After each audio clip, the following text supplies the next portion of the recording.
My name is Barbara Greenfield. I was born in 1935 in the shtetl called Newark. The world around me as a child was entirely Jewish.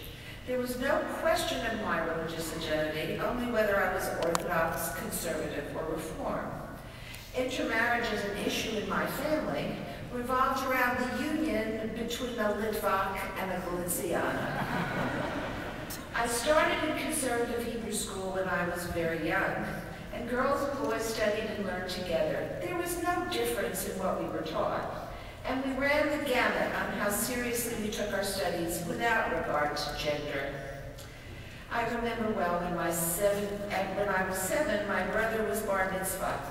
He spent the whole year preparing, and when the appointed hour came, he did very well. His voice did not crack as he led the congregation in prayer, and his chanting of his Torah and Haftarah portions seemed perfect. He even made a nice speech and even had a kind word for his bratty kid sister. I was impressed, and I looked forward to the time when I could do the same thing. My brother said morning prayers and laid tefillin for a while after he was bar mitzvah, and I was fascinated by the process. It really did seem exotic. So I found the prayer book he used, and it was then, for the first time, that I discovered that part of the prayers included, "Thank you, God, that I was not born a woman." I didn't fully understand the prayer then, but I knew I didn't really like it. That was the beginning of my introduction to the different treatment of men and women in our tradition. My experience was no different from any woman of my generation, or indeed of all the generations of Jewish women that preceded us. That we even thought of wanting to do exactly what the boys did was regarded as strange, even presumptuous. It was not until I was in law school in the 60s that I began to understand the inequalities of women in our tradition.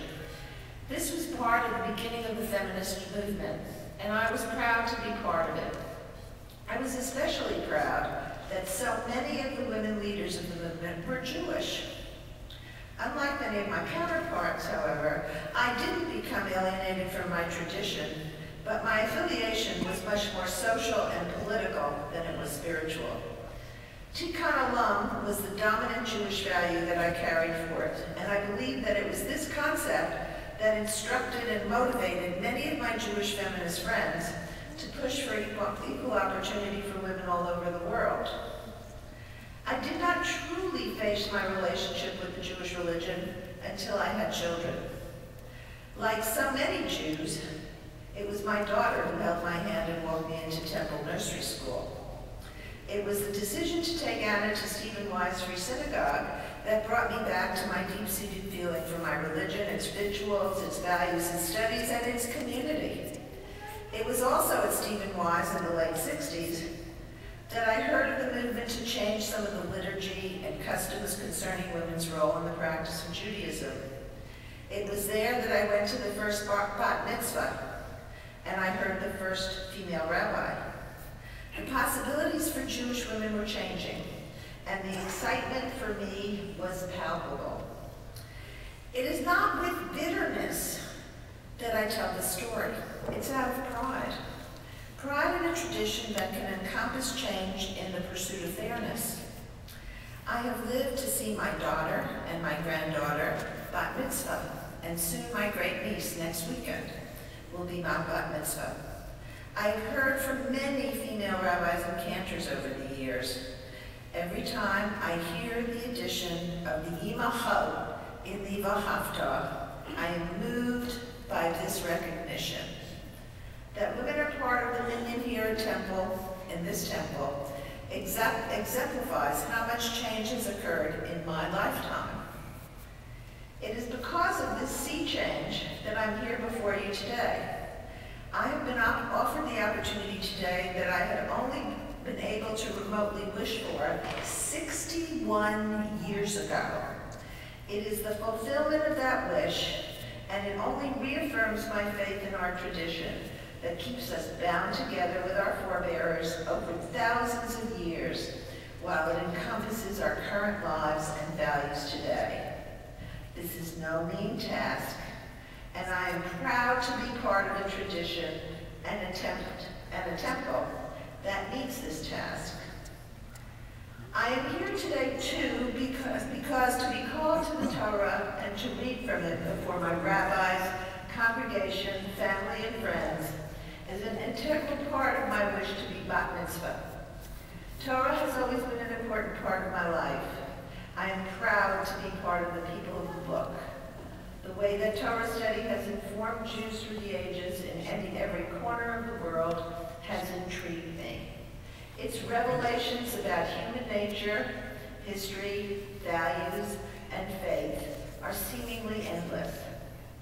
I have a favorite rabbi who once told me that we Jews don't need Freud. We have Genesis to teach us about dysfunctional families and so much more. That brings me to my Torah portion, Parshat Emor. It is not easy to glean relevance from my part of Emor, which deals with the roles of Jewish farmers and priests in bringing offerings of the first harvest for a sacrifice to God. We are no longer a religion of priests and sacrifice. We are a religion of rabbis and prayer, a metamorphosis that never ceases to amaze me. Without priests, the obligations and opportunity of sacrifice fall to each of us. Perhaps it is our sacrifice of time and commitment that recreates the experience of ancient sacrifice today. It is as though this understanding of sacrifice that we learn, it is through this understanding of sacrifice that we learn to give and give freely, carefully, and from the heart to God and to our people.